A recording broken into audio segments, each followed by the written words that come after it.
gabi mga kadiskarte.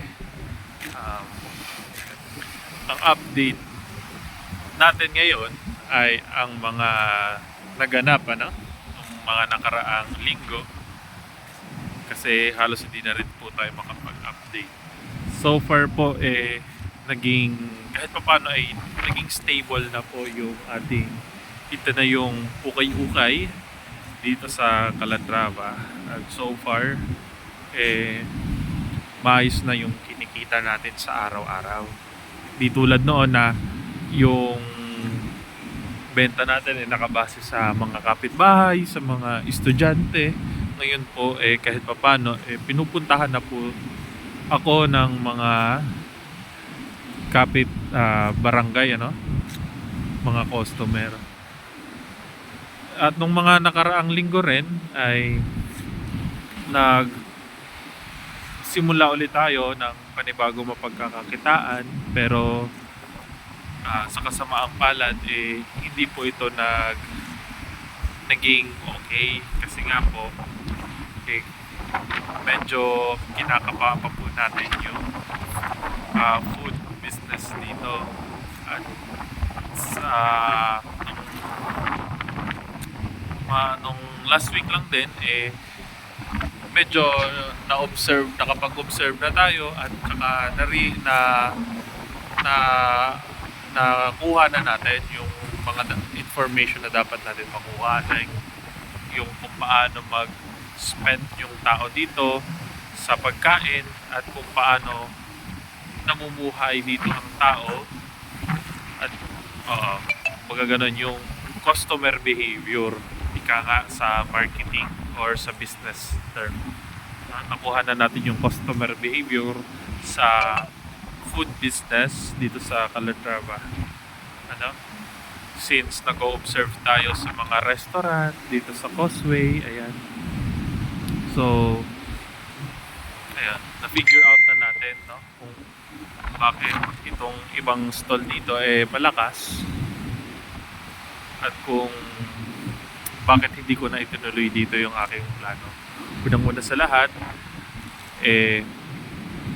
ang unang realization natin regarding sa food business dito sa Calatrava at dito sa Causeway,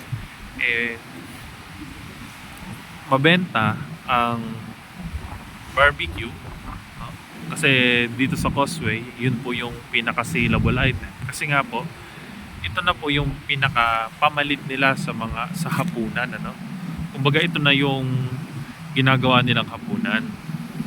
Unlike pag naglagay tayo dito ng mga luho na foods, baka hindi po maging saleable. Gawa ng syempre, hindi naman po ganun kalakihan o ganun kalakas yung purchasing power dito sa bahay na to, lalo na itong mga private establishments hindi rin naman po nagpapasahod ng ganun kataas, gawa ng andito tayo sa 5th class municipality, kaya malakas po yung barbecue gawa ng syempre yun yung panghapunan nila.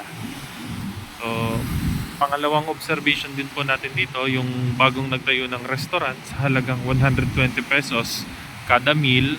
So yung meal na yon meron ng kanin, meron ng ulam, value meal, at yung kanilang mga main dish naglalaro lang sa 160 pesos. Pero sa ating observation medyo nahihirapan makakuha ng 100 to 200 servings per day. So sa computation natin, kasama ng empleyado at syempre yung ating expenses, yung ating mga general expenses like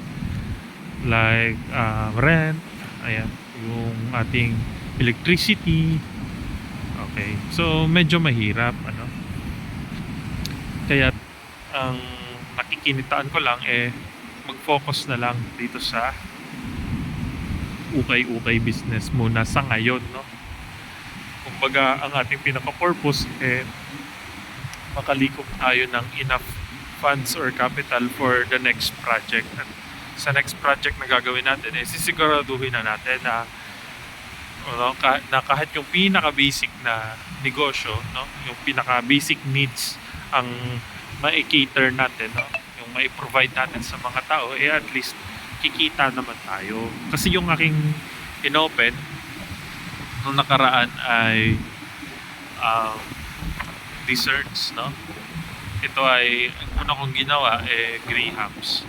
Naging mabenta siya sa mga kapitbahay pero hindi siya naging saleable doon sa Facebook group na pinagpo-postan ko din ng ukay-ukay. So naging effective siya yung group na yun sa ukay-ukay pero hindi siya naging effective sa desserts. Siguro nga no, napakalaking factor ng pricing kasi prinice ko yung dessert at 150 pesos.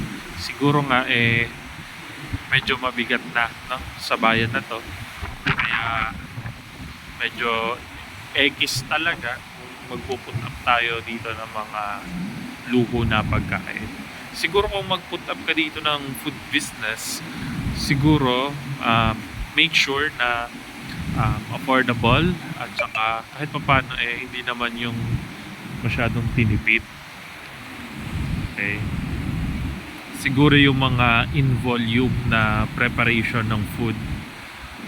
Siguro kung magpapasta ka, make sure na volume yung gagawin mo. Kumbaga hindi yung parang pwede rin per order pero yung preparation mo isahan lang. Make sure na maubos mo yun per day in order na kumita ka. No? Kumbaga yung mga burger na buy one take one, yung mga all-in na yung mga merienda packages, yun, ganun. Ito lang muna siguro yung update natin. So sa ngayon nag-iipon pa tayo for the next project. At sa isa pa pong good news nakakakuha na po tayo ng part-time, no? Minsan nakakuha tayo ng 2 part-time, ganyan, for 1 week, ganyan. So naging maayos na po at naging stable na po yung aking business dito. So yun lang muna ang ating kadiskarte update, no? Maraming salamat sa lahat ng manunood, no, ng aking journey sa balik negosyo, no? And another good news, di hamak po na mas malaki na po yung kinikita ko sa ngayon kumpara sa mga negosyo ko before. Kahit nasabihin nating 2 pa yung running business ko before, kahit pa paano po mas nasusulit ko po yung kinikita ngayon. So yun lang, no? Lagi po tayong pasalamat at magdasal sa lahat ng ating biyaya. Pasensya na, medyo malakas ngayon. Yun lang mga kadiskarte.